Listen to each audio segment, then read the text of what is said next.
श्रीमद्भागवतमहापुराणं तृतीयस्कन्धः अत एकादशोऽध्यायः। 11வது அத்தியாயம் மன்வந்தரங்களின் கால வரையறை. மைத்ரேய உவாச்ச சரமசத்விசேஷானாம் அநேகோ संयुतः सदा परमानुस्स विज्ञेयो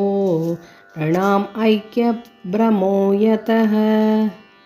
सत एव पदार्थस्य स्वरूपावस्थितस्य यत् कैवल्यं परममहान् अविशेषो निरन्तरः एवं कालोऽप्यनुमितः सौक्ष्म्ये स्थौल्ये च सत्तम संस्थानभुक्त्या भगवान् अव्यक्तो व्यक्तभुक्विभुः सकालः परमाणुर्वै यो भुङ्क्ते परमाणुतां सतो विशेषभुक्यस्तु सकालः परमो महान् अनुद्वौ परमाणुः स्यात् त्रसरेणुस्त्रयस्मृतः जालार्करश्मि अवगतः खमेवानुपतन्नगात् त्रसरेणुत्रिकं भुङ्क्ते यः कालः सत्रिडिस्मृतः शतभागस्तु वेदः स्यात् तैस्त्रिभिस्तुलवस्मृतः निमेषस्त्रिलवो ज्ञेय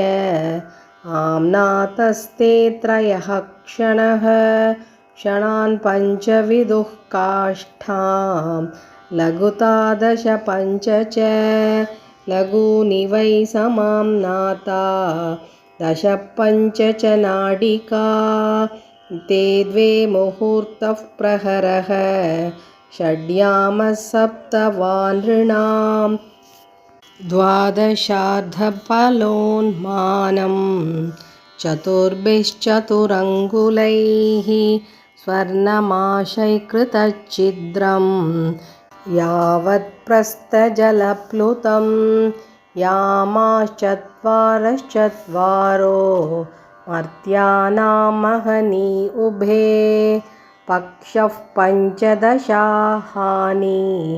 शुक्लकृष्णश्च मानद तयोः समुच्चयो मासः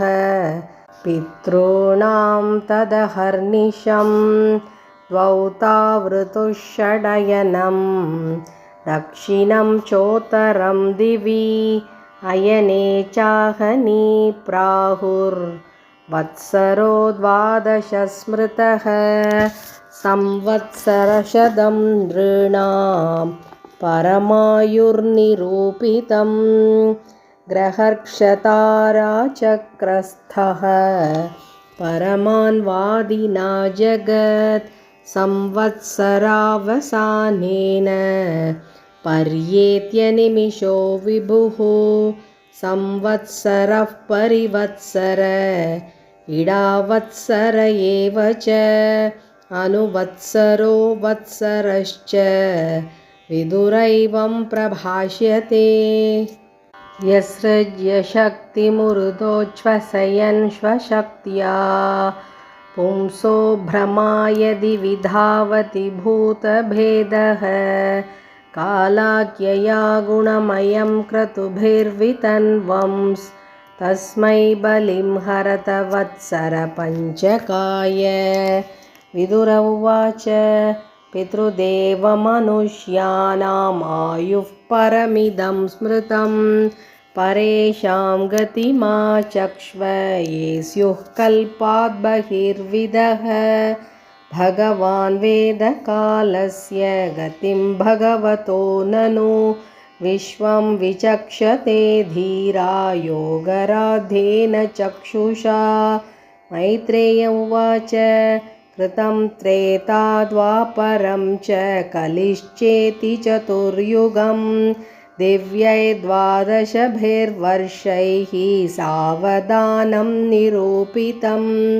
चत्वारि त्रीणि द्वे चैकं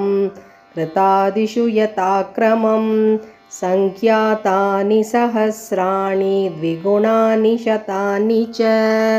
सन्ध्यांशयोरन्तरेण यः कालशतसङ्ख्ययोः तमेवाहुर्युगं तज्ज्ञायत्र धर्मो विधीयते धर्मश्चतुष्पान्मनुजान् कृते समनुवर्तते स एवान्येष्वधर्मेण व्यतिपादेन वर्धता त्रिलोक्यायुगसाहस्रं बहिराब्रह्मणो दिनं तावत्येव निशातात यन्निमीलति विश्वसृक् निशावसान आरब्धो लोककल्पोऽनुवर्तते यावद्दिनं भगवतो मनोन्पुञ्जंश्चतुर्दश स्वं स्वं कालं मनुर्भुङ्क्ते साधिकां ह्येकसप्ततिं मन्वन्तरेषु मनवस्तद्वंश्या ऋषयः सुराः भवन्ति चैव युगपत्सुरेशाश्चानुये च तान् एष दैनन्दिनः सर्गो ब्राह्मस्त्रैलोक्यवर्तनः तिर्यं नृपितृदेवानां सम्भवो यत्र कर्मभिः मन्वन्तरेषु भगवान् भिप्रत्सत्वं स्वमूर्तिभिः मन्वादिभिरिदं विश्वम् अवत्युदितपौरुषः तमो मात्रामुपादाय प्रतिसंवृद्धविक्रमः कालेनानुगताशेष आस्ते तूष्णीं दिनात्यये